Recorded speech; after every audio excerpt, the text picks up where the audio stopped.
All right, everyone. Welcome to the new JFK show number 198. And we've got one of our, I guess you would say we have a JFK team here, and we have a pinch hitter who comes in from time to time with excellent research.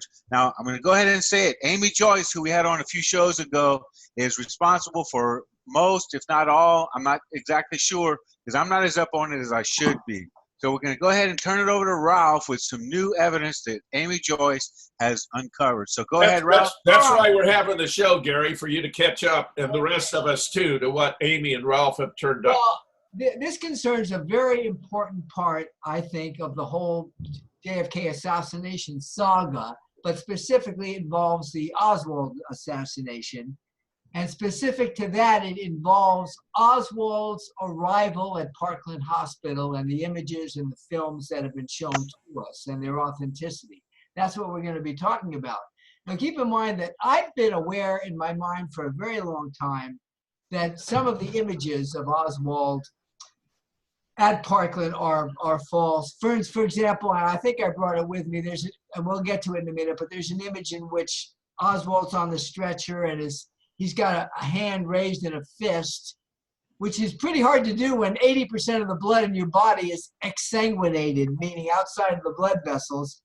And then his other hand is back, and it's being clasped by one of the detectives, Doherty, Detective Charles Doherty, and as if he's there, you know, you'll make it, Lee, just hang on. But the whole thing, in my opinion, is staged. It's ridiculous that they would have stopped to do that in the midst of conveying him to doctors and surgeons. And that's just one example of a phony image. Well, all right, what happened was that Amy Joyce came upon some footage that was put up at the time of the 50th anniversary, so 2013. And it was on a NBC affiliate website. It was the NBC affiliate for Philadelphia, Pennsylvania, in which they showed some footage of Oswald arriving at Parkland that I found to be utterly weird, and she too. For example, they had no images of Oswald at all, not one. So here it is, Oswald arriving at Parkland, and supposedly this is a media photographer, a filmer, and there he is to try to capture Oswald getting to the hospital. Never once catched a single image of Oswald. Talk about failing at what your assignment is. All right, let's bring up the first image. Okay.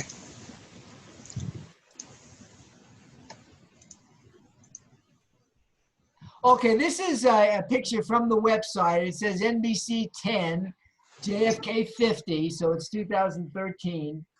And this is the NBC affiliate in Philadelphia, Pennsylvania. And this is just an image, a JPEG. But if you were on the site, that's a film, and you would hit that button and you would start playing. Now, this is some footage that I had never seen before, and Amy hadn't seen it. But when she started watching it, well, go back. No, you're going too fast here. Yeah. I was trying to play the video, but it won't play. Oh, no, that's not a video. I'm saying that if you were on the website, it would be a video. No, it's not. Okay. All right, but go to the next image then, okay? Okay, I'm sorry. This is the image that got Amy Joyce wondering. This is an image that is supposed to be Detective James Lavelle, the guy who was escorting Oswald, who was on his right side. Wearing the hat. Well, he's got his hat off. We never saw him like that anyway. So what Amy noticed is that, first of all, that guy looks younger than James Lavelle. He looks lankier than James Lavelle, like he's probably a taller man. Yeah. And he looks thinner than James Lavelle. Yeah. So he's definitely not. He doesn't look like him. I know what James Lavelle looks like, and that is not him. When I saw the picture, I didn't think James Lavelle, even though it appears he's squatting inside the ambulance. Okay. Now, take a good look at him. Now, when I look at that man, I'm thinking to myself, he can't be a day over 35, maybe even like 33. Looks like a pretty young man. All right, go to the next image. Now, that's James Lavelle in the Jackson photo. So that's November 24th, 1963. He was at that time 43 years old. And my opinion is, if anything, he was an old-looking 43 because he looks kind of jowly in the face. And certainly didn't look young for his age. If anything, he looked old. He looks a lot older than that other guy. All right, go ahead. May I hazard a suggestion already, Ralph? What? That if Lavelle got into the ambulance, then if it was the same ambulance and there'd been no hanky-pank, Lavelle would have to be getting out of the ambulance. So whoever got out, since it wasn't Lavelle, they had to identify as though it were. Well, that is the compelling question. Here they are again, side by side. Now, keep in mind that as far as I know, I don't know that there was ever any image of James Lavelle without his hat on. So as far as the state of his hair at that time, we really don't know. I don't know of any image of him. But go to the next image a second. All right, now this is an image of James Lavelle on the right from March 1964. So it's a few months later. But you can see that he is obviously an older, more mature man than the man on the left, who still has, a tight face, and he looks boyish in his face, and he's definitely, I'm going to say, a good 10 years younger. And we want to get Larry's opinion on this because he's done so much work on faces. Larry, would you agree with Ralph's assessment? Well, first of all, I understand that Lavelle was quite a tall man. I think at least he is, because he's still around, I believe, 6'3" at least. Yeah, maybe even 6'4". Yeah, for him being in. This guy leaning over doesn't appear to be that tall. All right, go to the next image. All right, now, stop right here because there's something I've got to say. As I was watching that, and Amy was trying successfully to sell me on the idea that guy's not Lavelle, I began asking myself, well, why would they not want to show Lavelle? What was there about Lavelle that he had to be replaced in the footage? And I came to the conclusion, nothing. I mean, there's absolutely no reason they wouldn't want to show Lavelle. So I started thinking to myself, there must be something else in that footage when Lavelle was getting out of the ambulance that they didn't want to show, such that they recreated it with an actor and just showed us something different, because they did not want to show us. Now, this is from the original footage that's been available a long time, and this is taken within a second or two of the image of Lavelle getting out of the ambulance. And of course, that's supposed to be Oswald on the stretcher. And I started saying to myself, well, the only thing they could have been trying to avoid by not showing Lavelle is showing Oswald. So they didn't want to show the real Lavelle because they did not want to show the real Oswald. So there must be something wrong with the image of Oswald as it appears in that footage. So this is a frame from that footage, and I began looking at it closely. And what I noticed is that Oswald's face looked mask-like. It almost looks like, he's holding up I don't know, like there's a Phantom of the Opera mask over his face or something. And if you look at the junction of his forehead and his hairline, it's unusually straight. There's sort of like a straight line there. And then above it, there's a weird, obviously his hairline was irregular, but there's just sort of a very weird juxtaposition there between the two. It's too straight. It's too straight. The forehead is too straight, and not only that, but the hair is much thicker and standing up the way Oswald. His hair. Now, Ralph. I'm a little bothered you didn't respond more to Larry's point about the height of Lavelle, because it's pretty obvious that this guy bending over was not Lavelle. He's not even the right height. So I didn't know that about Lavelle being so tall, but if that's the case, then that's the case. But in any case, regardless, I would say that I have no doubt at all that guy was not Lavelle. But I confirmed it in other ways, you guys. For example, there is the original footage in which it is Lavelle getting out, and he does certain things with his hands.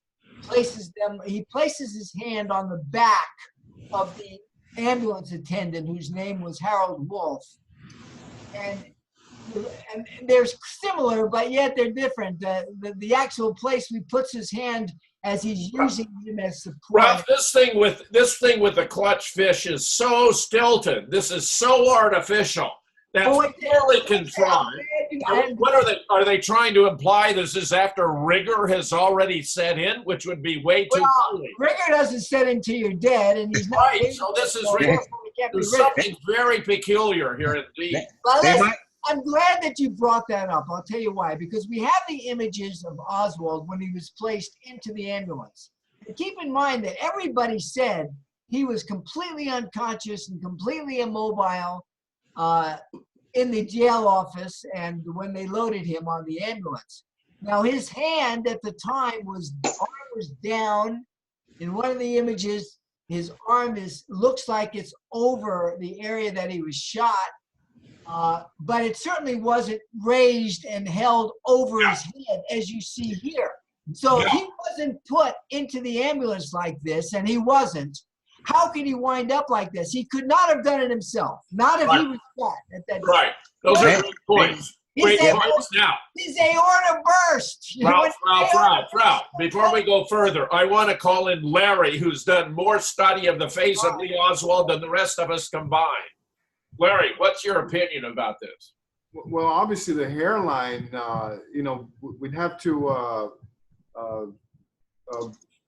rotate it in a vertical manner to see, see if it matches the hairline. But just from, just my first take on that is that obviously, that it seems like the hairline is not right. Not natural. It doesn't look photographically right. Okay, go to the next image. You know what it looks like to me? Like they're making him look like he's a communist going out and holding a... Yes, very good, Gary. That's very good. I think that's got to do with it. And you notice that there are several images of Oswald with a fist that they like to brandish, right? The communists, right? Look, frankly, go back to that image, Gary. You're moving... Yeah. That could even be photoshopped, it seems to me. In other words, Photoshop. In fact, if this is of recent vintage, it may actually be Photoshopped. Yeah, that arm doesn't look right. Look at the color and the texture. Larry, would you agree that that arm with a fist may be Photoshopped in? Well, somebody is there, it's some kind of figure there in front of his elbow. Okay, so it's, for me, it's hard to say, but... was he wearing a... The upper arm is too short. I'll tell you right now, the upper arm is too short. That's been added to the photograph. Right, but was Oswald wearing a sweater all the way up to his wrist? He had a long sleeve sweater, yeah. They put that so you couldn't see where he was shot. See, they changed him into a dark sweater so when he was shot, you couldn't tell where the blood was. All right, you guys go to the next. Okay. I see. There's some kind of an officer there in the foreground. Okay, that's a fedora hat. Now I see. That there's the back of the neck of an officer or somebody there in front. That's in the foreground. Okay, as you can see, see. Yeah, but the head is minuscule. That's too small a head. Whatever the hell is that? Yeah, no, but I was a little confused because I couldn't make out the fedora that's right there, the hat. Now, you know who this guy is here, don't you? That's L.C. Graves. Okay. And keep in mind that as Lavelle and Doherty were getting out of the ambulance, that he walked by from another direction. Lavelle did not ride in the ambulance. Lavelle is the one driving the lead car, the police car, the squad car that preceded the ambulance as it arrived. So why would they be identifying him as coming out of the ambulance? He lied about it to the Warren Commission. He said he rode in the ambulance. Lavelle himself lied about it? No, I'm not talking about Lavelle. I'm talking about Graves. Graves lied. Graves said he rode in the ambulance. Graves said Lavelle rode in the ambulance. No, Graves said he himself rode in the ambulance. Graves said Graves rode in the ambulance. Graves said Graves rode in the ambulance. He did not. He drove that squad car that preceded the ambulance. Which had Lavelle in it with him? No, Lavelle was in the ambulance. Definitely. Yeah, we did a show about that one time. Lavelle got into the ambulance. We saw that at the garage. And then Lavelle got out of the ambulance. We saw that at the hospital. So Lavelle was definitely in the ambulance. But Graves was not. Graves drove a car, but he did not want to... Yeah, but Ralph, you have pointed out that the person identified as Lavelle getting out of the ambulance was not Lavelle. We all agree it was not Lavelle. So where is Lavelle getting out of the ambulance? Well, I'll tell you where. In the original footage, not the one I just showed you, but the original footage, you do see the real Lavelle getting out of the ambulance, but not in this one that Amy. Well, what happened to the real footage? They didn't want to use it because they didn't want to show this. This would have been part of it. You don't have the real footage? I have it. Yeah, well, I can show it to you. I can get it right now. Get it right now. Get it right now. Well, I can even pause. I'm going to pause us. Resume. You're on. All right, we'd like to welcome Amy Joyce's show. She just joined us, and we've had Larry join us, so we've got a full crew with Dr. Fetzer, Ralston K., and I'm Gary King. And we're going to go ahead and play a video right now.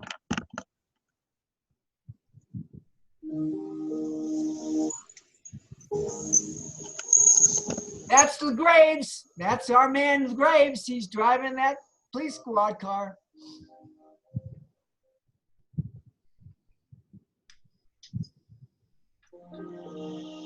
Beck claimed to be driving that, just so you know. But I don't think it could be him. Who claimed to be driving it? E.R. Beck, but he said he drove Fritz and a couple others, and Fritz didn't arrive till later, so he had to be lying. That was a lie. Absolutely. That was Graves. What happened here? Amy, go ahead and talk about it.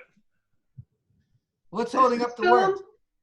This is Oswald to the hospital in the O'Neill ambulance, and there's a new film that came out on, I think it was NBC, Right. and it said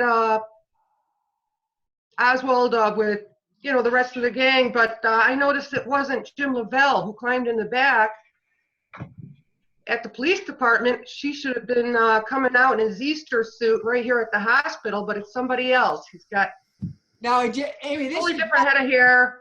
This is not the one you found. This is the old one. This is the one that preceded it. This is the one. Yeah, this is one. We want to see the original one. This is The original one. All right. Gary, can you go ahead and have it played? Yeah. There's a few of those. It jumped ahead, Larry. I mean, Gary, you got to bring it back. It jumped way ahead. We're already halfway through. It was playing while we were talking. We just couldn't see it. You want me to start it over? Yeah, go ahead. Just let it roll. Okay, let it roll. Start it over. Okay.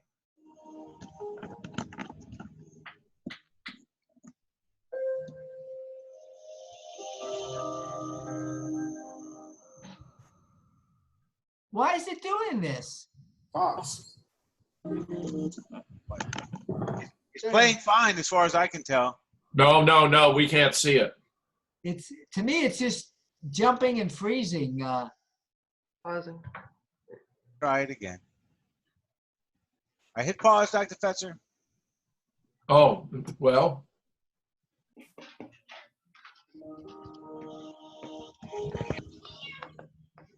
Now, I want to point out that even though there are obviously a lot of filmers there, this is the only footage of the Oswald arrival that was ever made public that I know of. Watch closely now. Here's the real Lavelle. That's him. You see how much bigger he is than the other guy. Yeah. And he's got his hat on. Boy, that was quick. Now, there's a lot more analysis I did of this. But I'll tell you what, I mean, at this point, let's watch the other one while this is fresh in our mind. Well, you can say more about it, Ralph. All right, okay. We don't want to come back. We want to go. We want to come back. All right. Well, you know what? I have to say this. You know what I'm seeing right now? It's what you see when it's fake news. You're seeing a bunch of stuff, but you're not really seeing anything. Yeah. Good. Yeah, so here we go. Even the darkness in the hall here, why would it be so dark? Right. Why should it be dark? Right. I will go ahead and play this. Go ahead. Just play the rest of it.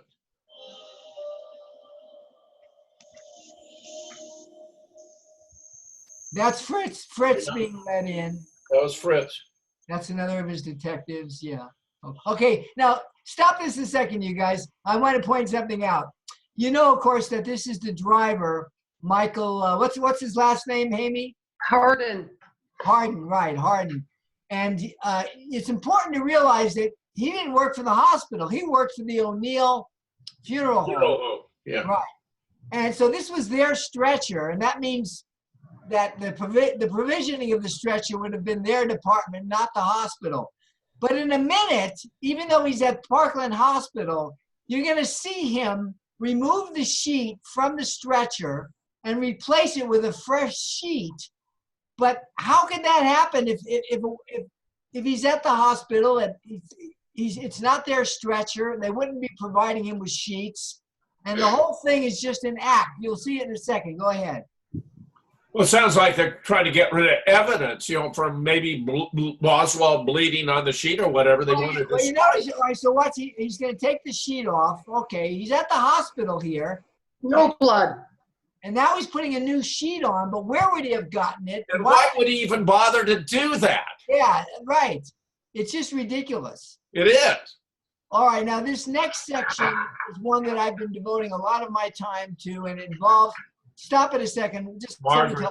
Okay, that's Marguerite, and she's got the baby Rachel in her hands. June. And supposedly, Rachel. they are arriving at Parkland Hospital to basically view the dead body of their beloved Lee, okay? In a moment, you're going to see Marina get out of the car, and you won't see her at first, but the little girl June, who is exactly 1 year and 9 months old, is also getting out of the car. You'll see that Marina's got a whole bunch of stuff in her hand, and you wonder why she would have to carry so much stuff to go view her dead husband's body. And it looks to me, and you can decide yourself whether you agree, it looks to me like the Secret Service agent is holding June's hand. But take a look. All right. At what time was Lee pronounced dead? It was pronounced dead at 1:06 p.m. At 1:06. 1:06. So this was shortly after that, probably about 1:30. Okay. All right, so now there's Marina. She's got her hands full like it's Christmas. And this guy here, okay, now, all right, I want you to stop it a second. Stop it. All right, remember that when she was getting out of the car, she had a large purse and she had a bunch of bags and she was holding them all in her right hand. And it looked to me like the Secret Service agent was holding the hand of this 1 year, 9 month-year-old. Now she's holding the little girl's hand, and all that stuff in her hand, including her purse, she had to give to somebody. But who would she give it to? Did she give it to one of these Secret Service agents? Now he's holding it. And if that's the case, why did she bring it in the first place? So this is very weird in itself. But let me ask you to consider this. If you were going to visit the dead, mangled, bloody, mutilated body of your loved one, the father of this little girl, would you bring her? Would you bring a 1 year, 9 month old to gaze at her dead father? I don't think most people would do that. Well, it may have been she didn't have anyone she could trust to leave, and Marguerite wanted to come with her. So, you know, that in and of itself, I don't think they were going to bring the baby into the room to view the body. Wait a second. I want you to notice something before we go any further. I want you to notice that her hair is falling down over her eyes, over her face, and that her hair is completely covering her ear. Do you see that? Yeah. Okay, keep going. Are we sure this is Marina? Well, I don't know. Would she be behind the cop, and this be another woman who's assisting him? No. Well, we'll see. You'll see in a second. Now they're That gonna. must have been her, because that was the only option. You're gonna see her again as she's leaving. All right, hold on, stop. All right, now this is a very blurry image, and they probably made it blurry on purpose. But the idea here is that little June fell asleep. That gazing at the dead body of her father just knocked her out. She was bored. She fell asleep. So Marina's carrying her. But what I want you to notice, and even though it's very blurry here, and maybe if you start and stop it, we can get a clearer view, is that her hair is completely pulled back. It's tightly pulled back. Her ear is showing. Maybe she rearranged it for the viewing. Yeah, you can see her ear clearly first. Her ear is clearly showing. And it's hard for me to believe that she would alter her hair It does seem odd. Who would think about one's hair when viewing the dead body of a loved one? What do you think about this, Amy? It's in a ponytail. I just caught it. She You know, put I her, don't even know if this is when they, you know, she This was is- going to see the body. They could have put clips together from different Well, that's arrivals. right. I mean, I think that that's probably what it is. But another thing is, look at the size of this kid. This child is bigger than the one that she was holding before. That's a pretty big kid there. Yeah, it is. We're talking about a child who was That's not a 1.5-year old child. That's No, a 2 or it is 3-year-old child. Yeah, that's like a 3-year-old child. Yeah, Right. Much That's- larger. Now, listen, I have one more image to show you. Just wait for me a second. yeah, you're right. Her getting out of the car without a shopping bag, she looked like on Green Acres, you know, Ava Gabor. Yeah, she looked like she should have been, that's how she was coming out, all disheveled and distraught, but now she looks Right. all cleaned up and Yeah. Larry, what are your thoughts about this? Well, regarding the children, obviously, you know, they would not have brought the children in if you identified Lee. You know, they're just, like you said, they're just there because they probably didn't even have anywhere else to go. Now, on the, I agree that this is probably a mosaic of different clips. You know, so you know, I'm just. And even different babies. Well, the baby, yeah. It I mean, looks. this is a huge child here compared to the. Well, she's wearing also one of these hooded jackets or something like that. Continue. We'll see what happens. Okay. Oh, wait a second. Wait 1 second.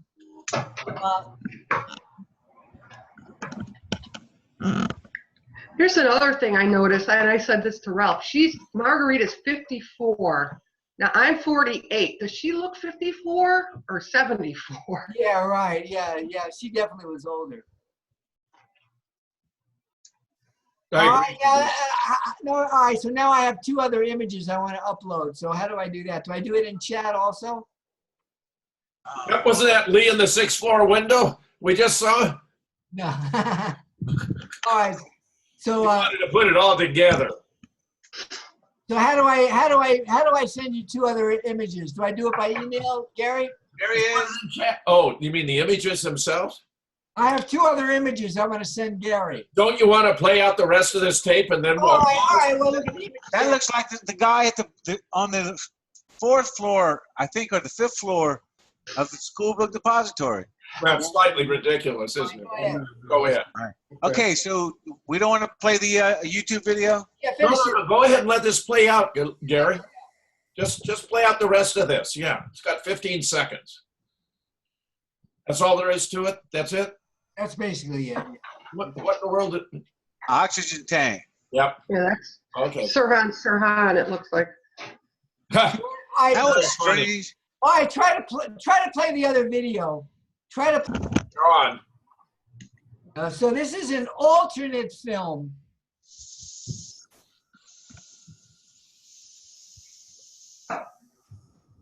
You know, if you hit that button there, it makes it large. It makes it full screen. Can you try that? Yeah.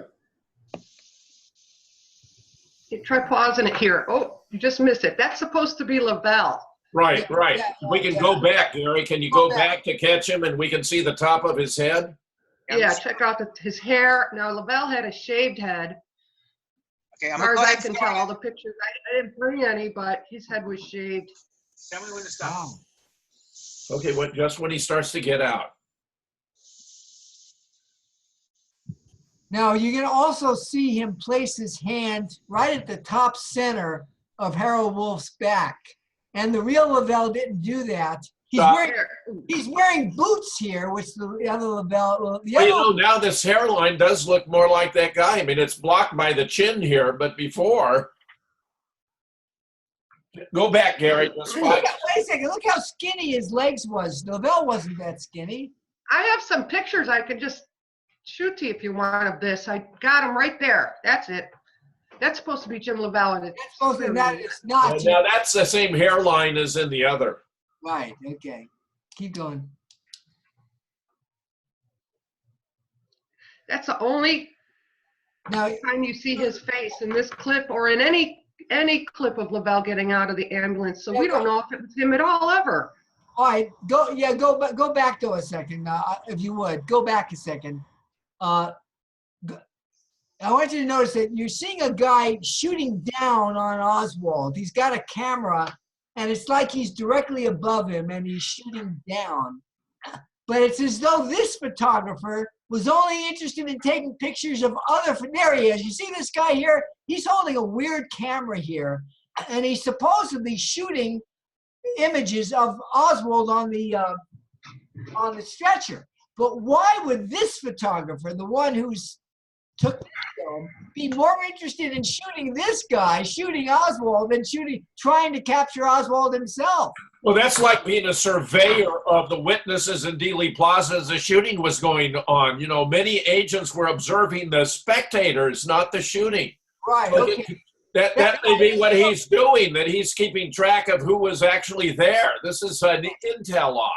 Right, that's what this seems like. I mean, if it was just a media photographer, it seems he would have been hell-bent on getting an image of Oswald. He'd be elbowing to get it as close to Oswald as he could. He'd be fighting with this guy. Yeah. Taking pictures of him. Right. You know, I just want to say from my point of view, all those press got there way too quick. There are loads of people in press or photographers. Good, Amy. Good. That's a good point. You know, that when you think about it, That was 7 minutes later. and not only that, but we're talking about a racing ambulance. How could these other people get from wherever they were? Did we figure out the timeline, how long it took from the departure at the PD to getting to the hospital? Well, that's another controversial thing. I mean, I wouldn't trust anything that they said. What's your calculation? Oh, well, the only thing I can go by is what the doctor said. And what they said is that they didn't get Oswald and start working on him until about quarter to 12. So Amy, can you put those images up on your screen and hit screen? Ralph. Yeah. I need to know what's the time from the most reliable witness, as we know the departure, right? We can know for sure when it left the Dallas Police Department because we see it coming out. Right. And suppose you take the doctor as the estimate. What is the distance? How much time lapsed in between? And how much time would it take if you drove directly to the hospital? Oh, Jim, also, let's not forget that they took him back inside after he got shot. Or in quote unquote unshot. They took him inside and then they brought him back out. Yeah, they pumped on his heart. You mean they even redid the entry into the ambulance? Well, I know, and Jim Morris has talked about this before, that they took him inside into back into that little office there, and then they brought him out to the ambulance. So there's this. Right, they brought him in, and they had a part-time doctor, like an intern, who pumped his heart, which was the wrong thing to do, what Jim Morris said about it. Well, when you have internal injuries, you don't do that because it increases internal bleeding. So you don't do that. Speaking of that, can we go back to the images I brought in the Yes, we can. Okay. Let's finish going through that because I do have some, and then I have a couple other images that I want to just. Do we want me to pause again, Larry, while you set it up? That's okay. We'll be there in 1 second, I think. Famous last words. Yeah, go ahead and hit pause. Hit pause. Hold on. Famous last word. Oh, y'all can see my screen? Nope. Okay. I lost my Zoom. Go ahead. All right, go to the next image. We talked about this one. All right, I want to say something about this image. I want you to notice that Oswald supposedly got his right arm going right over his chest, and his hand is literally right over the area where he was supposedly shot, right? Well, first of all, medically, it's wrong to do that because when a person has an abdominal gunshot wound, it means they're bleeding internally, and you don't want to put any weight on the abdomen that would no pressure, yeah, to make the bleeding worse. So right, you would think policemen would know that. His arm should be down by his side. Right, exactly. Now I want you to know. And you wouldn't have his arm hanging off on the other side either, Ralph. That's ridiculous. Of course. Drag his knuckles over the concrete. I want you to compare the size of his right hand to the size of his left hand. And I want you to compare the skin coloring of his right hand, which is very, very pale, to the skin coloring of his left hand, which looks fairly normal. Why would there be such a difference? I mean, that hand looks huge compared to his other. I don't know. The left arm looks odd to me. All right. But anyway, The left here's what I arm want looks you to odd. realize. And It's like only 3 fingers. No, that's a perspective. That's a perspective. Yeah. Well, here's the thing. If you look at the color change between the end of his sweater to where it gets to his hand, it's weirdly rectangular. I mean, why does it look so non-photographic? That doesn't have the normal Yeah, I agree with you. It doesn't look right. coming. So anyway, I think this is more photoshopping. Amy, Yeah. your thoughts? Well, this is what he's coming through. This is still at the police Yes, station. right. They're loading Right. him in the ambulance here. Yeah, and it's an odd picture. It's an odd picture. Do you find any anomalies? Do you find any anomalies in this photograph? His Well, I hairline. didn't notice much with Oswald, but when they did the filming of it, there's anomalies with the people that are standing around, like the Patrick Dean and some of the others with extra fingers and things like that. So I don't know if they were just manipulating the whole thing or what. And also Bell following, he's blackened. He's darkened out. Let me point this out to you that, I mean, it is my conviction that this is an artificial image, that his hand was not like that for some reason they did not want us to see the area that was shot. Now, you see this big rectangular That's white probably true. that looks like, to me, it looks like a washcloth or a towel. I don't even know what that's supposed to be. I don't know that they put anything over him. If his sweater was black, I don't have any explanation. He looks like a cartoon. Larry, what is your take? Right here. Look right here. The obvious observation here is a lack of blood, lack of any blood. You know, you have that type of an injury, so that type of trauma, you're gonna see. Right? Why wouldn't there be blood? Where is the blood? Yeah. Well, but It looks like this was drawn in. Blood. Yeah, I think it does look dry. It looks cartoonish. That's how I would put it. Yes, it looks does. cartoonish. Especially this right here. All right, but anyway, let's just assume for the time being, because we have nothing else to work with, that this is how he was when they put him in the ambulance. Well, if that's the case, then in the condition that he was in, which was getting worse by the second, how could he wind up with his arm up like this? Sure. It's been removed from me. Agreed. So that's ridiculous. All right, go to the next image. It would have to be propped up. It'd have to be. This is an example of what I think is a phony image. I don't think there's anything real about it at all. To my mind, it's ridiculous that Hardin would be pushing the stretcher but applying force to Oswald's arm. He's got his hand here around Oswald's forearm as if he's pushing the stretcher. This is somehow to substantiate the clenched fist. This is right. Okay. So what is he supposed to be doing? Holding Oswald's arm up? But obviously he would grip the stretcher to push it. He wouldn't hold Oswald's arm. So is this just a staged photo? Now they're going toward us. They're going toward us. This guy's going backwards. Hardin is going forward. So what is the point of Doherty holding Oswald's hand? Well, is he trying to put it inside the railing, lay it down flat? Is he just? No, I think it's just supposed to be moral support, that he's just clutching his hand. It looks like he didn't want it to drag on the ground. Well, like the other. But how could he possibly keep up? How could he possibly mechanically? He'd have to walk through Lavelle, and Lavelle doesn't look like he's going anywhere. So this is a very weird thing, and I think it's a staged photo. It is very odd. Larry, I what are want your to thoughts? also point something out, and you can just think about it. That as I look at this man here on the stretcher, he looks very lanky to me. He looks like he's got very, very long legs, and I would estimate his standing height to be at least 6 feet. whereas Oswald was only 5'9". He just looks too tall. Well, I'd say 5'10", but anyway, he looks taller. Yeah, Larry. He looks taller. He doesn't look like a short guy. And Larry. Well, isn't that book out holding his left hand there? No, that's not Bookout. That is Doherty. That is Doherty? Charles Okay. Doherty. He was in the back of the ambulance with Lavelle. Okay. So he's right over Lavelle's shoulder. That's Doherty. Yes, that's Doherty. And then you have Lavelle in the Easter suit. And then you've got next to him Graves. Those are the Right. three detectives Gray with a multicolored tie.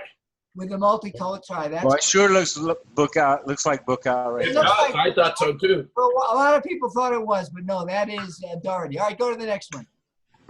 All right, so what I put together here was a collage now showing the varying positions of Oswald. We've got this one in which his hand on the left, which his hand is supposedly resting right on top of the wound, which is medically inexcusable. Then we've got the one in the center where he's got his hand raised like this above his head. And then we have this one in which Doherty is clasping his hands. So all of these different changes in Oswald's hand, but at a time when he was incapable of doing anything. If supposedly. So that's Doherty in both the left and the right photographs, right?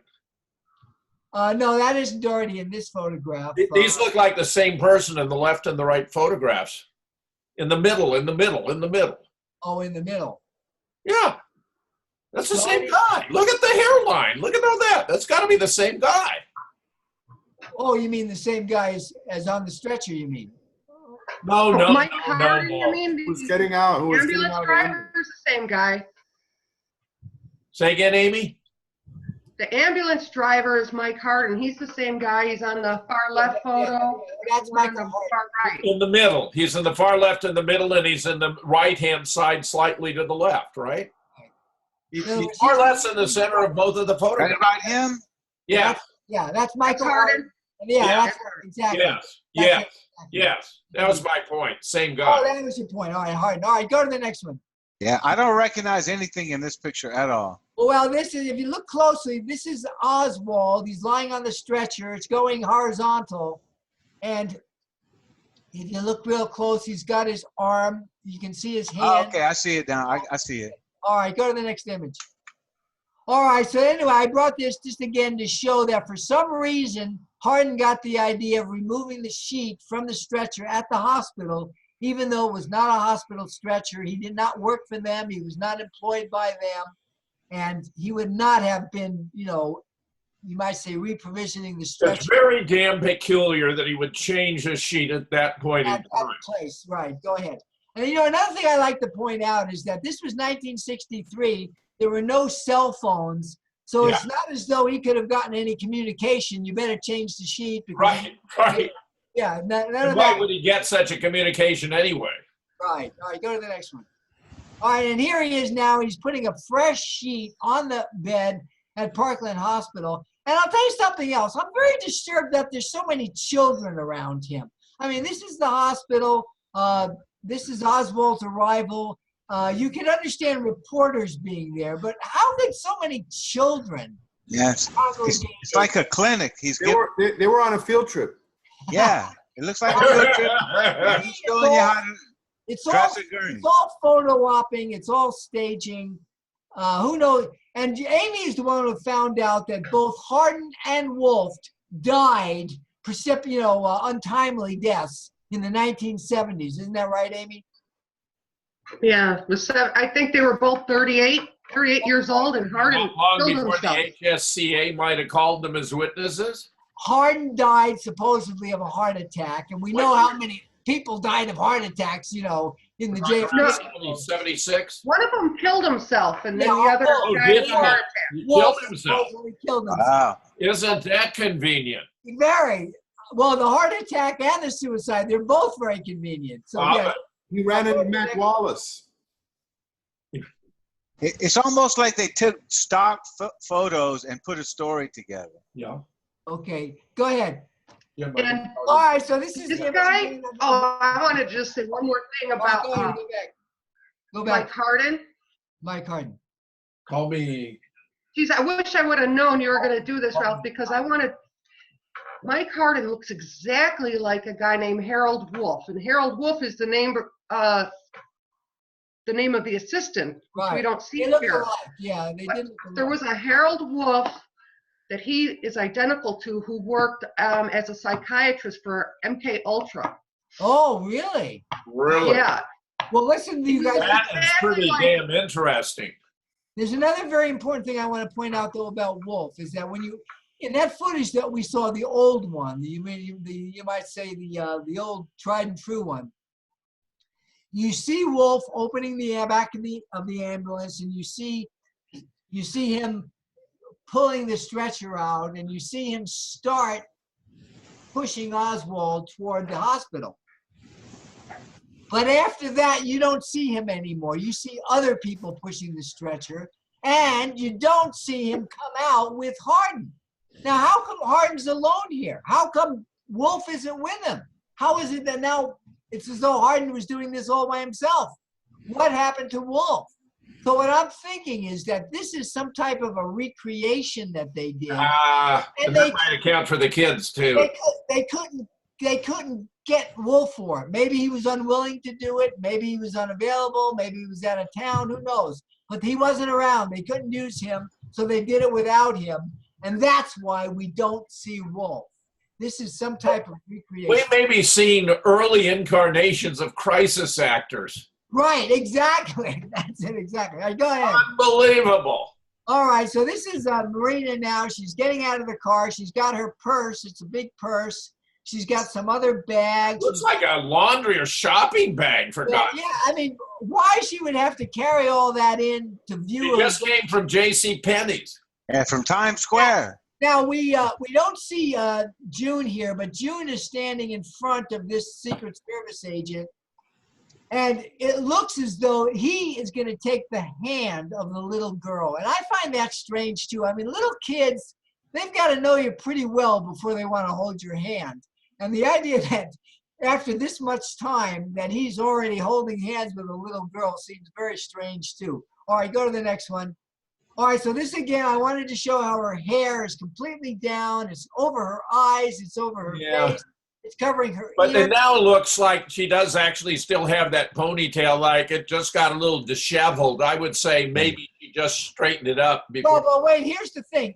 She's got a ponytail in both pictures, but this ponytail is much lower than the other one. The Yes, other one it is. Yes, it is lower. It is lower. All right, go ahead. All right, so this is the other one. The ponytail is higher. But, Her yeah, hair is terribly. pulled back. The girl is obviously older than 1 year and 3 months. Yeah, it almost looks like a dummy, actually. It almost looks like a dummy, and obviously this is definitely a different. It might not even be Marina, It damn may it. not even be Marina. It may be a crisis actor from another occasion, and You're right. That is a dummy. It's ridiculous. It's ridiculous. You know, after we've seen so many dummies in the last few months, Yeah, Toronto and all that, that's right. Go ahead. just All right, I'll amazing. put these in comparison. The hair's down. Here it's pulled tautly. The eyebrows don't even look right.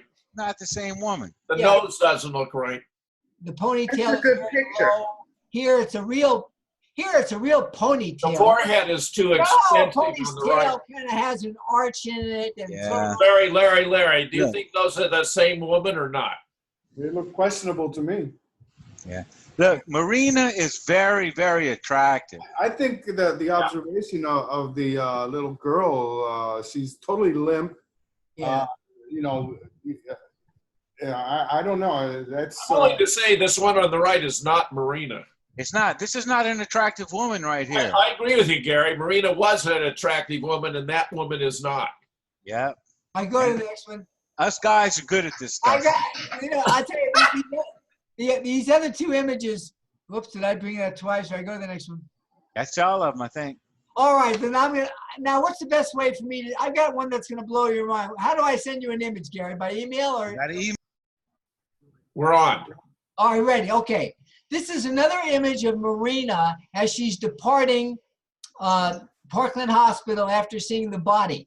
I want you to notice the differences. Now that jacket that she was wearing is in her hand. She doesn't have it on. She's in the same basic place. Has she got an extra leg? No, that's June. That's the baby. Yeah. Look at the size of this child. This child has got on long pants, some kind of jeans. She's got on sneakers, white socks, and that is obviously not a 1 year and 9 month year old. In fact, I would say that just from the look of that, considering that's probably got to be a 5-year-old or a 6-year-old. This is very, very strange. Very strange. Now, Wasn't she just carrying her and the baby passed out? yeah, well, that's we're talking about the same situation. Hold on a second. Let me send you the other one again so you They're just not have it. consistent at all. Because the hair is the same, so she was leaving the hospital and All right, now, are you ready? Are we on? You're on. You're on. What I want you to notice is that this child is wearing, I don't know, Amy, what do you call those kind of pants? It's sort of like shorts, but they kind of go down to the knee. They're knee-high shorts. short pants, knickers. I don't know. All right, knickers. Right? This child is wearing knickers.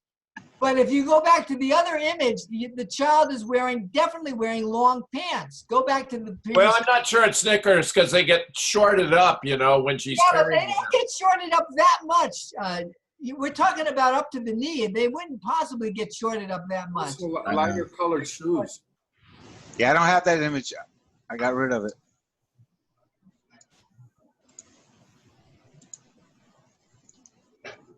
Well, we want to look at all these images again. Okay, hold on. Let's say it again. I got it right here. Okay, go ahead. All right, put it up. I want you to see that little child that's wearing basically dungaree, some type of black jean. And it's definitely long pants. We're still recording, Gary. Okay. I know. Is it on? It's in here, right? No, it's not in there. It's one of the It ones. was in the other Okay, independents. Okay. So we're comparing these two images, both of them purportedly of Marina leaving Parkland Hospital after viewing Lee's body. And I want you to just count the number of incongruities. In one of them, she's wearing her jacket, and the other, she has it folded over her arm. Yeah. In one, the child is fast asleep in her arms. In the other, the child is walking next to her. Right. In one, the child is wearing long pants, like black or dark dungarees. And in the other, the child is wearing some kind of knicker in which the pants Almost like diaper pants a little bit. almost. And if it was actually long pants pulled up, it would be much more voluminous in an accordion-like way at the top of the cuff here, and it's not. So Now she is wearing the same skirt, so you can use the difference in the contrast in the skirt to see how much it might darken the jeans. That's right. But if you can move this one over, I want you to you'll see that in this one on the right, you see this guy here? Yeah. Doesn't that appear to be the same guy? Yeah. All right, so he's I mean, unless they were making doubles of Secret Service agents, then yeah, he had to. He looks a little fatter though. He may be. I mean, put it this way: they definitely were aiming to make it look, to be the same guy. Larry, what do you think of this contrast here? Any aspect? Well, obviously the one on the left, the child is wearing tighter fitting pants. Yes. And the color of the shoes are a much darker tone. Hold it up, Gary. Move it over so we can see the other shoes, and keep going. Keep going. Notice the tone of the shoes. Yeah. Color tone. See, completely different. Okay, and the pants. The pants are wider, much wider. Yeah. Unless it's well. Very. The one on the right, the pants they're riding up on the legs. Okay, so it's hard to tell, but definitely you got different color tones. What about the different color of the pants? Obviously, one is very dark and the other is light. And that's where I say use the the skirt she's wearing to tell how much contrast there is in the light settings. Right. But here's the thing. What I have to wonder is this. what was their purpose in doing all this? I mean, why couldn't they just show us one real version of Marina leaving the hospital? What are we supposed to assume? That maybe Marina was never brought to the hospital? I just don't know what their whole, what were they? And when did she put down the baby and take off her coat? I mean, for crying out loud. Yeah. I mean, for one thing, yeah, how do you get a divergence as big as this, where in one case she's got the coat in her hand, Yeah. the child's hand in her hand, Yeah. and the other one she's wearing the coat, holding the child. I mean, it's These just are all good points, Ralph. We got to ponder what in the world's going on here. I don't know. Like I said, I don't even know what they were. Amy, do you have any idea why there would be these differences? I think it'd be fake. That they're trying to say, okay, here she is, but that she didn't really go there, or she didn't go there at the time they're trying to say she did. Notice when she was going in, there was a video of her going into that room, and Marguerite was there, and then the reporter Sasa was there too. But Sasa was over at the police department all day. Right. He was we had just seen him in the video where Oswald was supposedly shot. Yeah, and how did he get there? He didn't have an ambulance, and he didn't have a police car, so how did he get there so fast? Larry, what do you think is going on here? Yeah, another thing, if you notice the one on the left, her skirt, obviously that pattern, and when you look at the one on the right, the skirt seems to be much, much higher, probably almost up to her breasts.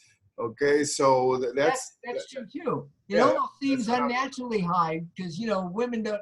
It seems more normal on the left as far as how high the skirt is. Right. You know, there's something wrong with that. Listen, you guys. I want to leave you with this, because I have to go, but I want to leave you with this. I don't think we have ever been shown a real image of Oswald at Parkland Hospital at all, ever. I don't think we ever saw him. They did not want us to see him. I mean, however he looked, I think it must have been awful. He must have looked white as a sheet. And I don't think they wanted to show vividly what they turned him into under police custody. So I think all of the images of him are shown. Is it possible that they beat him to death between the hospital, the Parkland and the hospital? Well, look, I do not fault the Parkland doctors. I mean, there's no doubt that somebody was brought to them who they worked on. I don't think that they're part of this. So I suspect that they really did get Oswald to him, but I think that they did not want to show us how bad Oswald looked, because I think it would have created sympathy for him. I think people would say, "Oh my God!" Yeah. So instead, they give him a Then communist thing again. Okay. Listen, you guys, I gotta go. I have guests. Okay, Ralph. We want Amy. We want to have Amy's thoughts about this before you depart. We're about to conclude. Amy. Hey, Ralph. Give us your thoughts. Well, at first I was thinking, you know, maybe he's going the wrong way with this, but now I'm almost convinced. You know, I have to think about it some more, but I really don't think they wanted to show us Oswald, and the reason is the people are different that come to the ride to the hospital than the people that actually left in the ambulance. Mm-hmm. It's not Lavelle, okay? Graves was in a different car, even though he went into the ambulance. So something happened, and I'm trying to think what makes the most sense. Either they stopped and they got there later, which would have been noticed, or is he right? Did they just not want us to see what Oswald looked like? The condition he was in. The condition he was in. Yeah. Oh, yeah, the condition. Does it might evoke sympathy? Larry, what are your thoughts at this point in time? Because we're obviously going to have to give this more thought. Well, again, based on the lack of blood, okay, at City Hall, over there in the basement of City Hall, and how, you know, everybody reacted there, and also Ralph's work on the book out thing. And I believe that the actual assassination of Oswald happened in the ambulance. Yeah, he wasn't dead yet because Charles Crenshaw was in attendance. And when Lyndon called him and spoke with him asking for a deathbed confession, he actually said he'd taken a turn for the better and he felt he was going to pull through. No, I'm talking about that they shot him at close range inside the ambulance. Larry, yeah. So I'm just explaining how we know that he was still alive at Parkland. Because Right, exactly. being there, talking to Lyndon about it. Yeah. No doubt whatsoever about Crenshaw's testimony. Yeah, and Crenshaw received that famous phone call, and Lyndon said, we have a man there, dressed in, and he's going to take I know, pretty nasty stuff. Yeah. All right, well, look. Trying to micromanage this right down to the last detail. Yeah. All right, look, before we go, folks, there was something that got away with us last week, and I want to go ahead and show that before we leave. It's just real quick.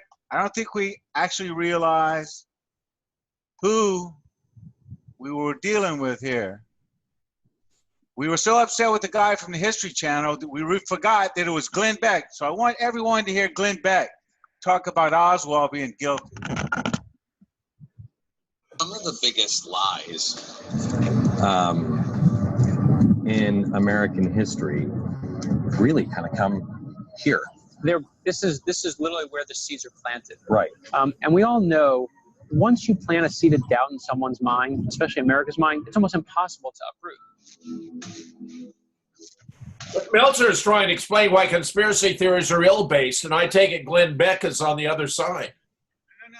Listen to him. Just 1 second. We can't hear you. We can't hear you, Gary. Yeah, just give him 1 second. He's going to put his mouth really big time. Go ahead. Make it clear. The conspiracy, the lies that we're talking about are not that Oswald didn't do it. He did it. Of course. He did it. Okay, you heard it. Let him say more. Okay, you want me to play the clip? I want to play the rest of it, yeah. Okay. All right, let me get a little more volume real quick.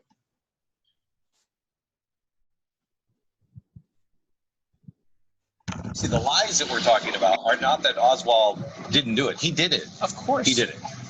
But where history has been changed is, A, his motivation. We knew, I had the paper the very next day, Dallas Morning News. Communist. He was communist. Of course. And let's just put blame where it really does belong. A guy named Jack Ruby, right? If Jack Ruby, and listen, there are questions to be asked, right? What is Oswald doing for 2 years in Russia that nobody knows about? 2 years unaccounted for. Right. How does Jack Ruby get past an entire police station full of policemen who, at that moment, should be guarding this guy like he's the ultimate person to be protected on the earth? And in that moment, Jack Ruby robbed history of the truth, because the only man who knows what's going on is Lee Harvey Oswald. And if today someone came forward and said, you know what, Glenn, I did it. I'm the one who helped Oswald. Here's the proof I have. No one would believe him, right? If he said, here's the video I have, no one would believe him. And immediately, all of Oswald's story began to change by the media, and it began to change because there was a race to tell the story. One of the first books that comes out says JFK said, "Oh my gosh, I've been shot," and now I can't deal with these guys too much more. No, leave it on. Leave it on. Okay. Someone says, "Oh my gosh, if he spoke, then he must have been shot by someone else because his throat was out, so there must have been another shooter." Makes logical sense, except for the fact that when you look at Jackie Kennedy, the other Secret Service person in the car, Governor Connolly, you know what they all said? He said nothing. He said nothing. He said nothing. He said nothing. There's a guy also who's here who's photographed with an umbrella, okay? And people go, oh my gosh, he opened the umbrella. That was a signal. It's a signal to Oswald. He knew what to do. It's all a big plan. You know what? You're going to love this because you know the fellow lover of history. What he was doing was protesting Neville Chamberlain. He was basically saying Neville Chamberlain used to carry an umbrella. He was an appeaser. He was protesting JFK, saying, you're an appeaser, JFK. One of the truest problems that we have when we look at all of this, and the reason that it gets so confusing for America, is when the Warren Commission first examined everything, the Kennedy family demanded utter secrecy. The Kennedy family said, do not show the autopsy photos, do not show the autopsy results, do not show the photos of our fallen family member with his head blown off. The problem is America never got to see that he was hit from the back of the head. There's nothing in the front of the head. But as a result of that secrecy, the Kennedy family, sadly, did a harm that is hard to undo. The other shooter was there. That's what they say. That's what they say. And that second window down is where Oswald was. Yeah, so that's the 6th floor. This is it. This is ground zero. 6th floor of the book depository. Oswald leans out of there, takes that shot. Now, to say that it's impossible, let's look again at our military. Military snipers start training at 200 yards, 300 yards, 500 yards away. The distance from that window to that X at the furthest point, the second X is where the second shot is 88 yards. It's an easy shot. I easy can make shot. that. That's right. Easy shot. This is the problem to me with Oliver Stone's movie. Okay, Oliver Stone, and again, you can love Platoon, you can love Scarface, whatever. He did a great disservice to our country when he made JFK.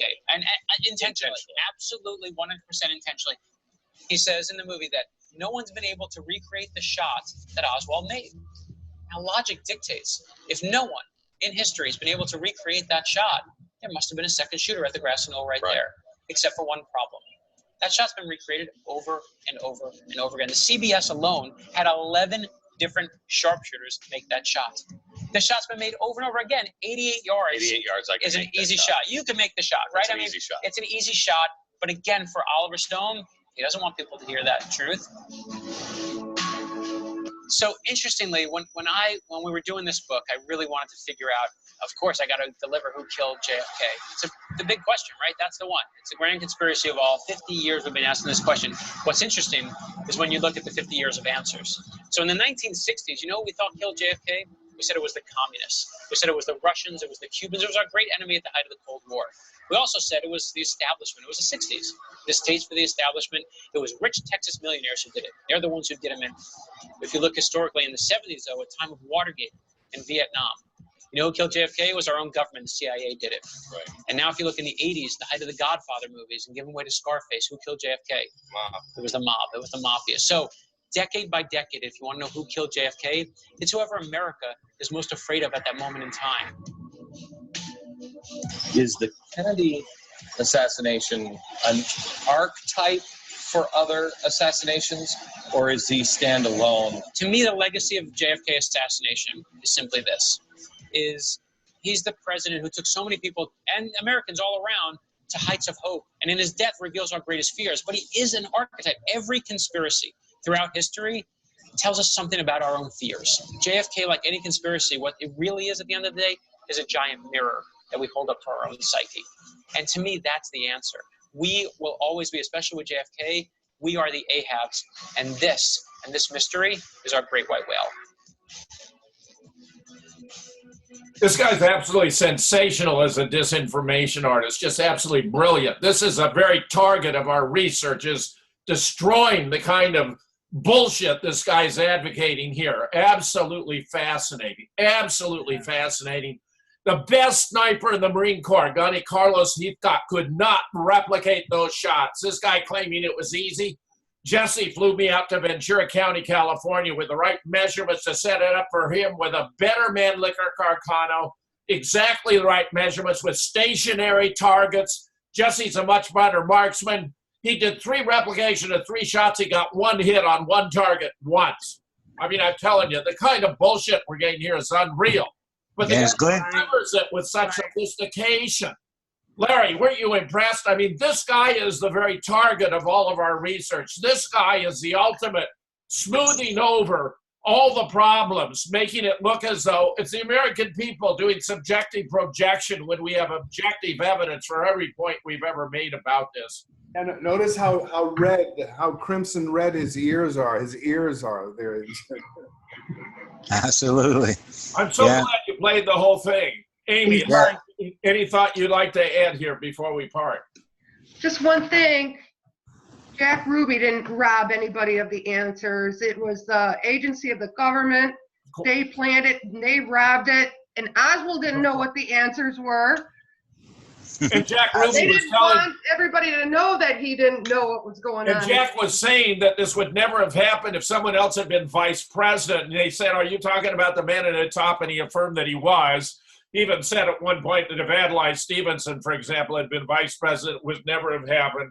Jack was telling us, he wasn't depriving us of answers, he was giving them to us. Larry, Amy, Gary, thanks. Gary, take us out. Yeah, don't forget, it was Glenn Beck who, on our local channel, proceeds Rush Limbaugh and then Sean Hannity. So the enemy is clear to us, the History Channel and Glenn Beck for sure. All right. JFK 198. We'll see y'all next time. All right.